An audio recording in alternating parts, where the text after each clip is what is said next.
The World Cup is here and it has not disappointed so far. Well, it's not disappointed me so far anyway. England are yet to play, but there's been some great matches and a couple of surprise packages. Let's get into it, plus a few more things. But before we do that, do me a big favour and hit the subscribe button there, especially if you're a return viewer. It means you like my videos, but you're not hitting subscribe. Why are you doing that? Oh, come on, man. Just hit the subscribe button. It'll help me. It'll help you. And now let's get into it.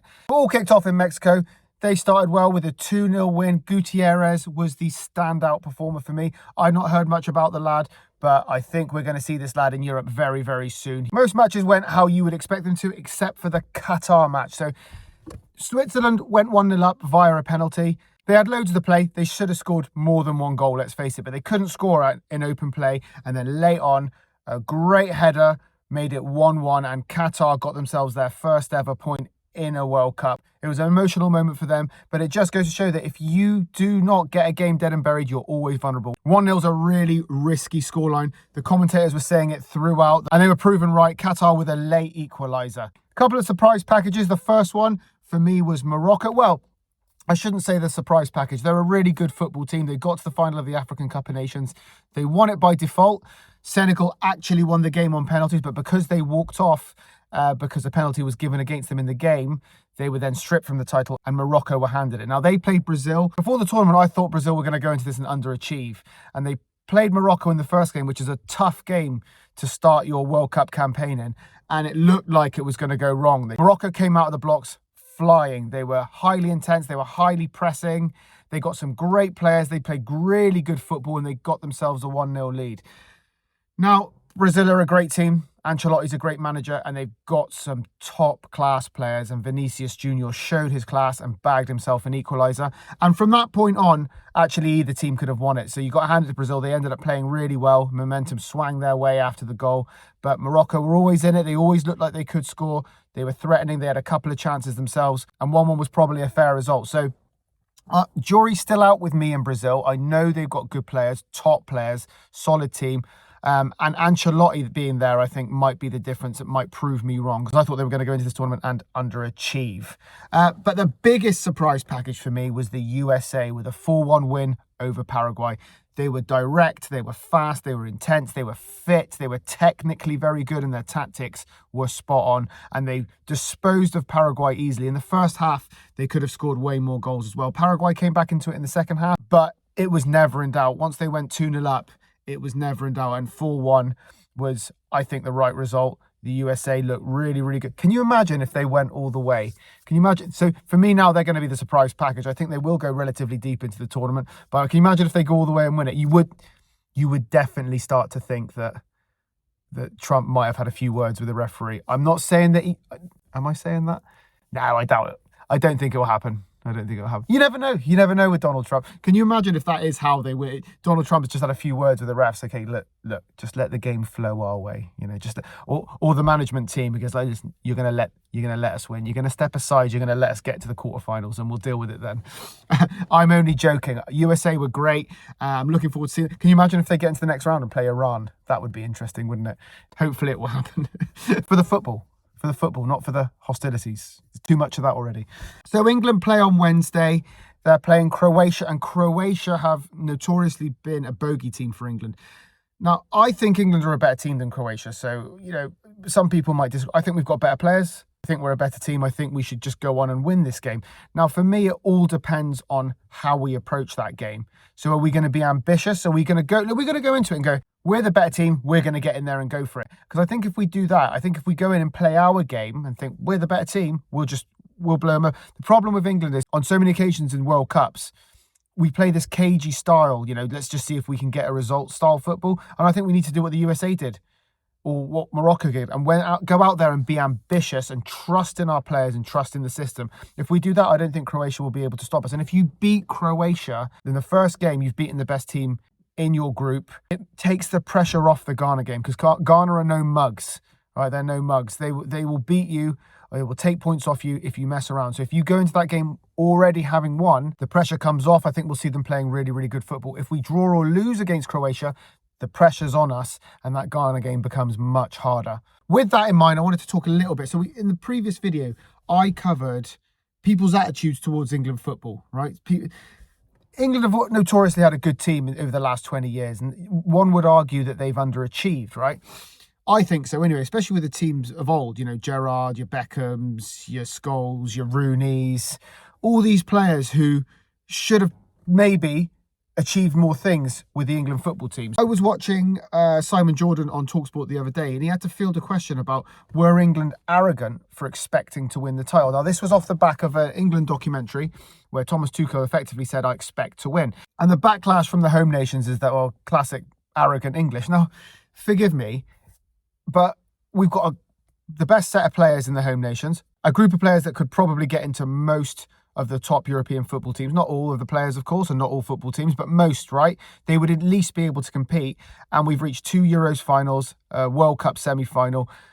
So I think, we've got some level of pedigree. We haven't won anything yet, agreed, but we've got a level of pedigree where we can at least think we're in the fucking mix, right? We're in the mix. We've got a shout. We've been ranked thirds. Surely we've got a shout. Surely we should be able to say, without being called arrogant, that we've got a chance to win this tournament, right? But no, it's arrogant. But, if France say it, or if Spain say it, no, they're not arrogant, Can you imagine Thomas Tuchel coming into the interview for the England job? He comes in and they go, oh Thomas, what do you want to achieve at England? And he goes, quarters.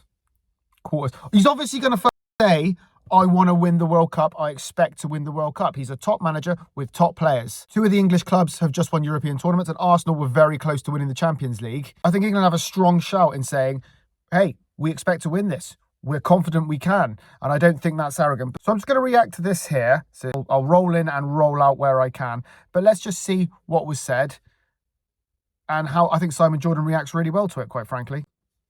Harry says, in Gareth's early stage, we spent a lot of time talking about trying to make it more together and trying to put the club football to one side when we come here with the national team. I think year by year, that got stronger and stronger. Now, of course, the expectation is to go over the line and win.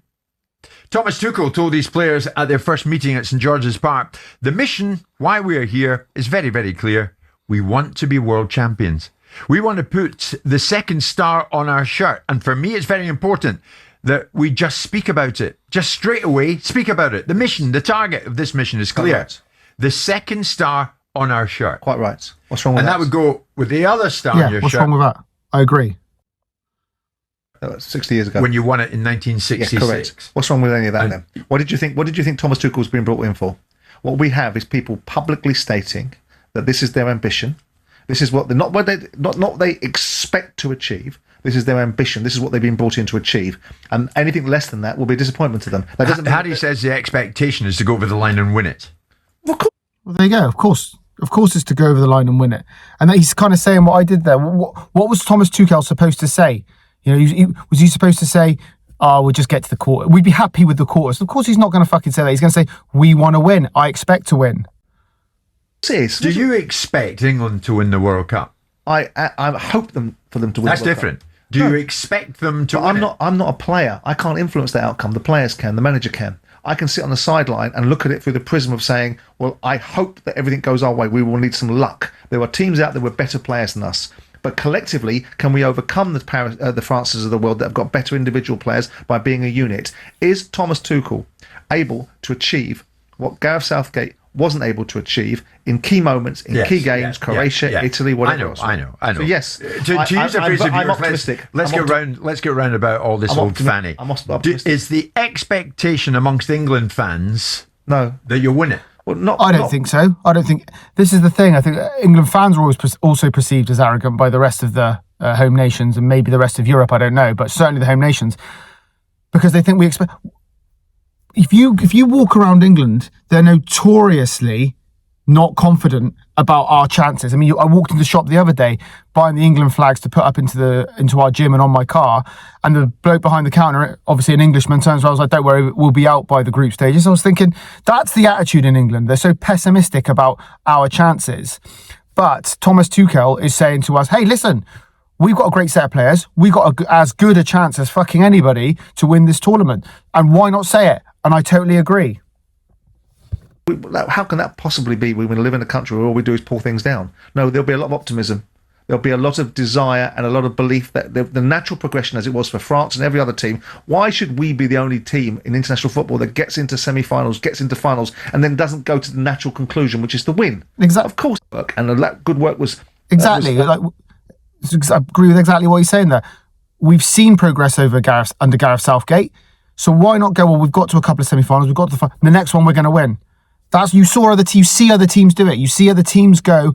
Or the last time we got close, the time before we got even closer, and now we won it. We've seen France do it a couple of times. Why not us? We got the players, and now I think we've got the manager. But I think he put that brilliantly.